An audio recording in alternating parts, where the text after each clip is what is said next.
hari ini dalam rapat paripurna mendengarkan, dan tentu saja setelah ini sesuai dengan mekanisme yang ada akan menjalankan mekanismenya untuk kemudian pada paripurna yang akan datang fraksi-fraksi akan memberikan tanggapan terkait dengan pengantar yang sudah disampaikan oleh pemerintah. Saya sebagai Ketua DPR dan pimpinan DPR tentu saja setelah mendengarkan pengantar dari pemerintah menegaskan bahwa pada kesempatan ini dari hasil yang disampaikan oleh pemerintah melalui Menteri Keuangan bisa mengambil sedikit kesimpulan bahwa yang pertama, ketidakpastian pandemi masih tinggi. Kita belum tahu kapan masalah pandemi COVID ini akan berakhir. Karenanya kami meminta kepada pemerintah bahwa APBN harus dapat mengantisipasi hal tersebut. Program pemulihan sosial dan ekonomi tentu saja harus tetap menjadi prioritas ke depan. Dan belanja pemerintah harus lebih efektif, belanja non prioritas dipertajam dan tentu saja harus diefisienkan. Alhamdulillah sampai saat ini kondisi Indonesia masih cukup optimis atau masih cukup baik dibandingkan negara-negara lain.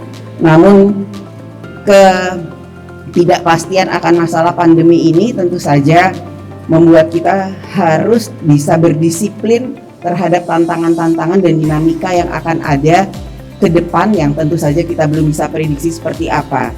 Karenanya saya meminta juga pemerintah untuk dapat mengendalikan defisit dan utang agar kapasitas fiskal APBN di masa yang akan datang tetap memiliki ruang.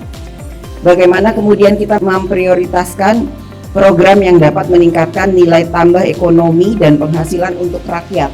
Kemudian kita akan prioritaskan tentu saja ini menjadi tanggung jawab dari DPR juga untuk mengawal program-program tersebut sampai tujuannya untuk rakyat di tahun-tahun yang akan datang.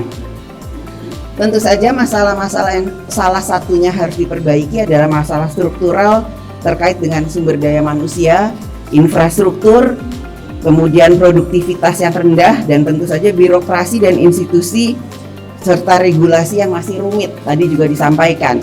Ini yang tentu saja dalam fungsi pengawasannya DPR harus bisa mengendalikan dan memantau serta mengawasi kondisi-kondisi tersebut sehingga memang nantinya APBN yang akan datang sudah seperti yang kita cita-citakan bersama, APBN yang memang bergotong royong untuk kesejahteraan rakyat dan tentu saja untuk menjaga bangsa dan negara ini pada posisinya sehingga kemudian tidak menjadi masalah di kemudian hari.